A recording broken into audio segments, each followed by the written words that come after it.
দীর্ঘ ৩৫ বছর পর দেশে অনুষ্ঠিত হলো প্রতিদ্বন্দ্বিপূর্ণ রাষ্ট্রপতি নির্বাচন।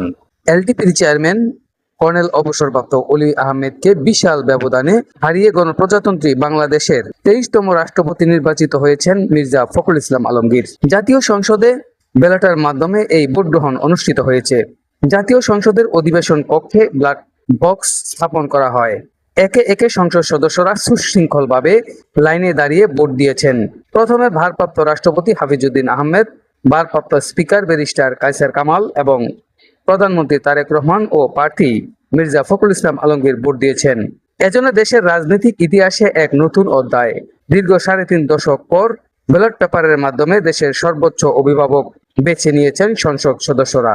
সাবেক রাষ্ট্রপতি মোহাম্মদ শাহাবুদ্দিনের পদত্যাগের পর শূন্য হওয়া এই আসনে সংবিধানের ১২৩ এর ২ অনুচ্ছেদ অনুযায়ী অনুষ্ঠিত হলো এই নির্বাচন। বেলা ঠিক ২টায় জাতীয় সংসদের অধিবেশন কক্ষে শুরু হয় ভোট গ্রহণ।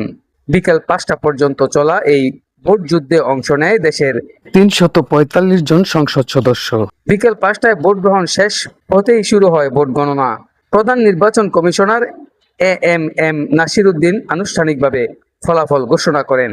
মোট ৩৪৯টি সংসদীয় আসনের মধ্যে ৩৪৩ জন সদস্য তাদের ভোটাধিকার প্রয়োগ করেন।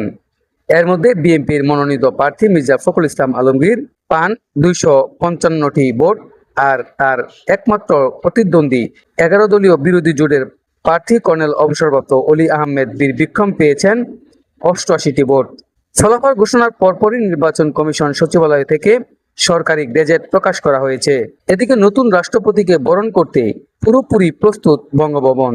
২১ আগস্ট শুক্রবার সন্ধ্যায় ঐতিহাসিক দরবার হলে নবনির্বাচিত রাষ্ট্রপতিকে শপথ বাক্য পাঠ করাবেন ভারপ্রাপ্ত স্পিকার ব্যারিস্টার কায়সার কামাল।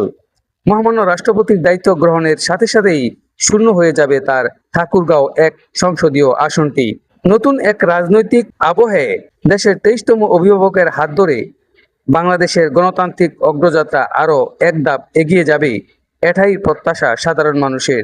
সংসদ ভবন থেকে চ্যানেল খবর বাংলা, মোহাম্মদ মাসুদ মোল্লা।